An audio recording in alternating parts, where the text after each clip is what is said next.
ಹನುಮಂತ, ನೀವು ಆಟದಲ್ಲಿ ಗೆದ್ದು ಫಿನಾಲೆ ಟಿಕೆಟ್ ಪಡೆದಿದ್ದೀರಿ. ಇದರ ಬಗ್ಗೆ ನಿಮ್ಮ ಅಭಿಪ್ರಾಯ? ಏನಿಲ್ರಿ ಬಿಗ್ ಬಾಸ್, ನೀವು ಆಡ್ಸಿರಿ, ನಾನು ಆಡೀನಿ, ಮತ್ತೇನಿಲ್ರಿ. ಹನುಮಂತು, ಭಾಳ ಜಾಣ ಇದ್ದಿ. ಧನ್ರಾಜ್, ನಿಮ್ಮ ದೋಸ್ತ ಫಿನಾಲೆ ಟಿಕೆಟ್ ಪಡೆದಿದ್ದಾರೆ, ಎಷ್ಟು ಖುಷಿಯಾಗಿದೆ? ತುಂಬಾ ಖುಷಿ ಆಯಿತು ಬಿಗ್ ಬಾಸ್. ಏನು ಹೇಳೋದು, ದೋಸ್ತ ಚೆನ್ನಾಗಿ ಆಟ ಆಡಿದ್ದಾನೆ ಬಿಗ್ ಬಾಸ್, ಅಷ್ಟೇ ಬಿಗ್ ಬಾಸ್. ಹನುಮಂತು, ಈಗ ಹೇಳ್ರಿ ಬಿಗ್ ಬಾಸ್. ಮನೆಯಲ್ಲಿರೋ ಸದಸ್ಯರ ಹೆಸರುಗಳನ್ನು ಹೇಳ್ತೀನಿ, ಅವರ ಬಗ್ಗೆ ನಿಮ್ಮ ಅಭಿಪ್ರಾಯವನ್ನು ತಿಳಿಸಿ. ಗೌತಮಕ್ಕ ಒಳ್ಳಾಕಿನೋ ಕೆಟ್ಟಾಕಿನೋ ಒಂದು ತಿಳಿವಲ್ದ್ರಿ. ಆಟ ಚಲೋ ಆಡ್ತಾಳ್ರಿ. ಆದ್ರೆ ನಮ್ಮ ಮಂಜಪ್ಪ ಕಾಕ ಕಬಾಬ್ ಮೇ ಅಡ್ಡಿ ಹಂಗ ಆಗಾಗ ಕಡ್ಡಿಯಲ್ಲಿ ಆಡಿಸ್ತಾನ್ರಿ. ರಜತ್ ಅಣ್ಣನ ಬಗ್ಗೆ ಹೇಳ್ಬೇಕು ಅಂದ್ರೆ ಆಗಾಗ ಒಯ್ಕೊಂಡು ತಿರುಗ್ತಾನ್ರಿ.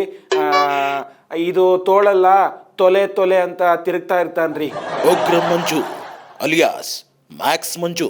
ನಮ್ಮ ಮಂಜಪ್ಪ ಕಾಕ ಬಗ್ಗೆ ಏನು ಹೇಳೋದ್ರಿ, ಆಗಾಗ ಗ್ರೇ ಏರಿಯಾ ಅಂತ ಎದೆ ಮೇಲೆ ಮಣ್ಣು ಒಯ್ಕೊಂಡಾನ್ರಿ. ಕಾಕ ನೋಡ್ತಾ ಇದ್ರೆ ತಲೆ ಆಪ್ ಆಗ್ತೈತ್ರಿ. ಮೋಕ್ಷಿತ, ಅಕ್ಕ ಚೆನ್ನಾಗಿ ಆಡ್ತಾಳ್ರಿ. ಆದಷ್ಟು ಬೇಗ ಗ್ರೇ ಏರಿಯಾ ನೋಡ್ಕೊಂಡು ಚೆನ್ನಾಗಿ ಆಡಿದ್ರೆ ಒಳ್ಳೇದ್ರಿ, ಇಲ್ಲಾಂದ್ರೆ ಅವಳ ತಲೆ ಆಪ್ ಆಗ್ತೈತ್ರಿ. ತ್ರಿವಿಕ್ರಮ್, ನಮ್ಮ ತ್ರಿವಿಕ್ರಮ್ ಅಣ್ಣ ಚಲೋ ಆಟ ಆಡ್ತಾನ್ರಿ. ಆದರೆ ಹೆಣ್ಣಿನ ದೋಷ ಐತ್ರಿ, ಹೋಮ ಅವನ ಮಾಡಿಸಿ ಶಾಂತಿ ಮಾಡಿಸ್ಬೇಕ್ರಿ. ಭವ್ಯ ಗೌಡ, ಅಕ್ಕ ಕಳೆದ ಜನ್ಮದಾಗ ಕಳ್ಳಿ ಆಗಿದ್ಲು ಅನ್ಸಕತ್ತೈತ್ರಿ. ಟಾಸ್ಕು ಅಂತ ಬಂದರೆ ಮೈ ಮೇಲೆ ದೆವ್ವ ಬಂದಂಗೆ ಓಡಾಡ್ತಾಳ್ರಿ. ಅಕ್ಕ ಚಲೋ ಆಡ್ತಾಳ್ರಿ.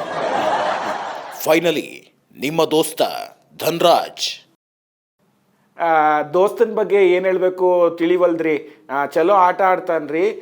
ಅಳೋದನ್ನ ಸ್ವಲ್ಪ ಕಮ್ಮಿ ಮಾಡ್ಬೇಕ್ರಿ. ಧನ್ರಾಜ್, ಇದರ ಬಗ್ಗೆ ನಿಮ್ಮ ಅಭಿಪ್ರಾಯವೇನು? ದೋಸ್ತ ಯಾವಾಗಿದ್ರೂ ಚೆನ್ನಾಗೇ ಆಡ್ತಾನೆ ಬಿಗ್ ಬಾಸ್.